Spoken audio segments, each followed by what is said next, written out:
Check, check. 1, 2. 1, 2. I got my classic 1950s Roger Daltrey mic ready to go. We broke out the big guns for this one. But imagine being able to go to the greatest party that you've ever been to 7 nights a week. I mean, that's what it was like for me as a young actor growing up in Hollywood, from Los Angeles. So I could always run home to mother's if need be. But yeah, and I'm sure that Hollywood has always been like that. And that's what we're trying to do with these stories, telling my stories, things that happened to me, happened to friends. I'd like for this to evolve, get other actors involved, hear their stories, writers, directors, and so forth. And this is kind of a test run. I'm trying to build this thing and put this thing together with your help. If you want to get involved, that would be great. But there's so many things that happen that, as I think back on them, it's like, did that really happen? And I think I have the scars to prove it. But one thing in particular, I remember I was working on a show in LA. I can't remember what show. It was some episodic thing. It might have been, no. I was doing an after school special for ABC back in the day when they used to do those type of things. I think Steve Guttenberg was producing. Never met the man, but big fan of his work. And the show was great. It was called Gangs. It was my first job. So that was the job that kind of got me out of the work grind of doing stuff, because back in those days you could make some good money. And I think my rent was $225 a month for a studio right off of Melrose. And I got a call from a gal who was a cocktail waitress at the club I used to work at, this place called Voila. It was also called The World. It was at the Beverly Center, across from Trump's, as a matter of fact.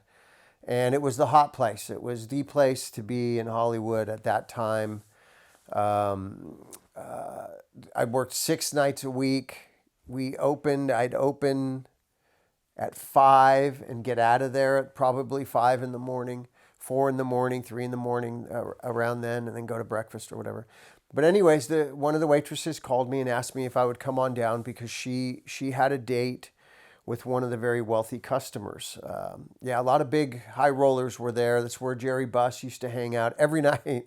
He was there every night, spent like $2 to $5 grand every single night.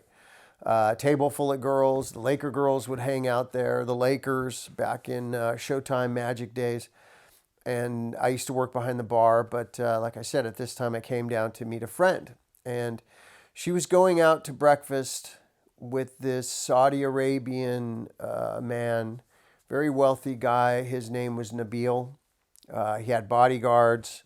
He was he was from Saudi Arabia. I think his parents, the story was that his parents had a monopoly on all the drilling equipment in Saudi Arabia. So he was very wealthy. He paid somebody to go to Santa Monica College for him and get straight A's. And those are the transcripts that he sent back home. And I guess he just kind of hung out and partied all the rest of the time. But anyway, she was going to breakfast with him. They'd set this thing up. And she wanted, just a friend, a male friend, to go with her. So she felt safe. So I said, sure, I'll come along.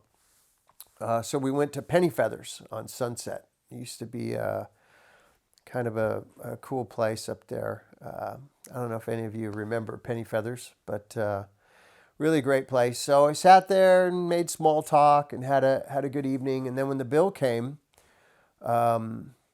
his bodyguard reached for his wallet.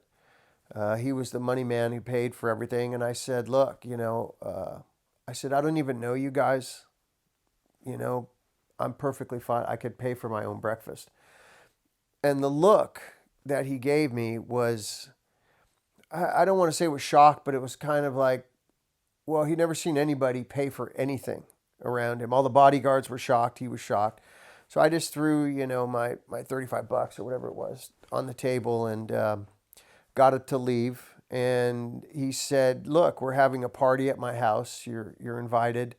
Here's the address. You can follow these guys up there, whatever. And he ended up leaving with my friend in his white Ferrari.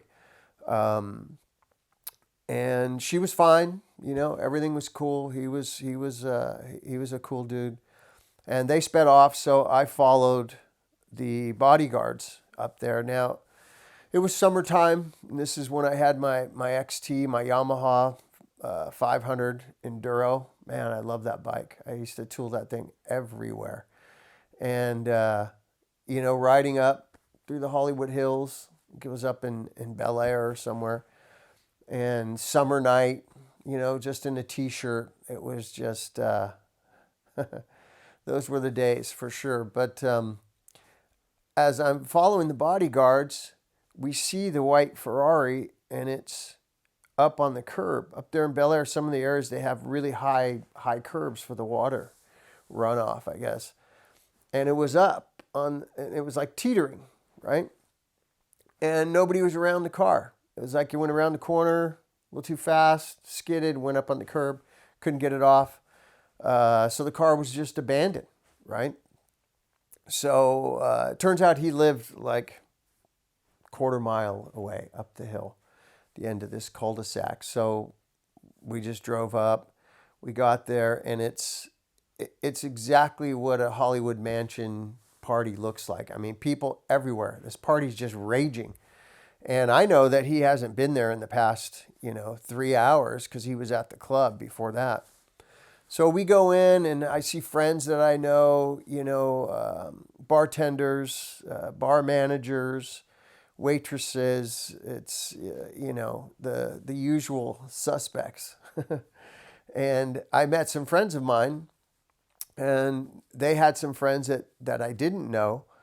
And they asked me, hey, do you know where to get any stuff, any nose candy, any medicine for their nose? And I said, I really don't. I can ask the guy who owns the house. I don't know. So I'd never seen this guy drink. In the little short time that I knew him, I never saw him drink. I never saw him do drugs. But he was the only guy that I really knew who owned the house. So I went up to I found him in his bedroom. And his bedroom was everything that you would think it was. Big round red bed with silk sheets. And there was girls all over the bed. There was guys in the room. There was people in the bathroom. There were, people everywhere.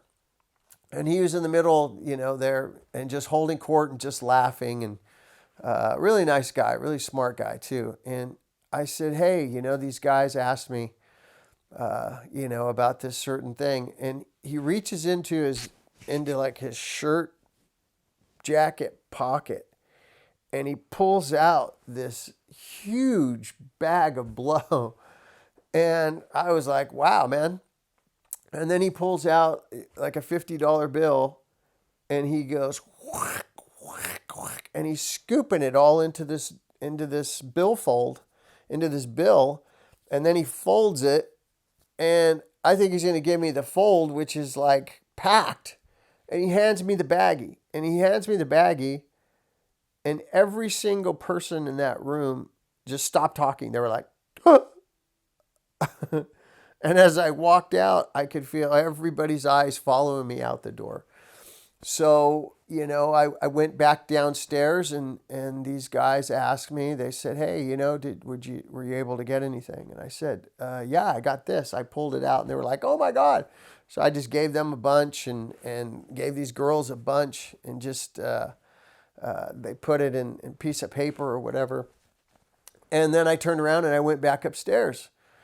And I walked into the room and I pulled it out and I handed him the baggie back. And again, it was that look. Again, he was like, it was almost as if he couldn't believe that I came back. He probably thought that he would never see me again. So anyways, I gave him the bag.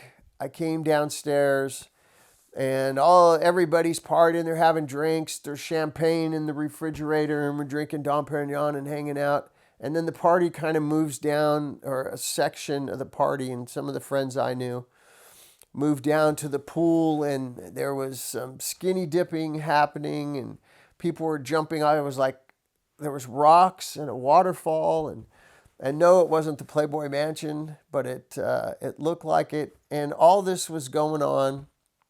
And then somebody brought some shampoo. So people were getting their hair washed. And of course, I didn't want to feel left out. So I got my hair washed. And I was talking to the girl that was his original date. And I asked her, what happened with the Ferrari? And she said exactly that. He came around the corner and it got stuck on the curb. He couldn't get it off. And they just left it. And his whole explanation was that he always wanted a red Ferrari. He never liked the white Ferrari. So that's why he just left it there and didn't call anybody to pick it up. But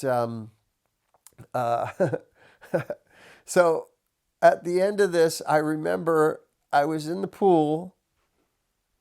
I got my hair washed and I was under a waterfall, rinsing my hair. And the sun is rising over the Hollywood Hills. And all I could think was, and this is Tuesday.